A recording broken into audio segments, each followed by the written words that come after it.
লুঙ্গি বাবা দেখেন তো একটু। সবকিছু তো ঠিক আছে, কিন্তু যেদিন তোমার বাচ্চা হবে সেদিন বাচ্চার বাবা মারা যাবে। আর লুঙ্গি বাবা কখনো মিথ্যা বলে না।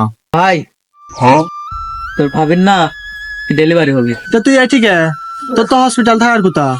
ভাই আমার তো সেই ভয় করতেছে। কেন, কিসের ভয়? লুঙ্গি বাবা বলছে তোর ভাবির যেদিন বাচ্চা হবে সেদিন বাচ্চার বাবা মারা যাবে। বন্ধু হসপিটাল থেকে ফোন আইছে। কি ছেলে বাচ্চা হয়েছে? বন্ধু আমি তো বাচ্চার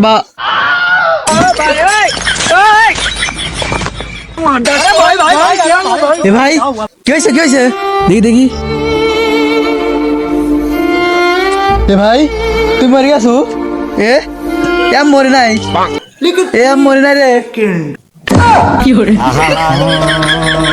আমি পারি না আর পারি না।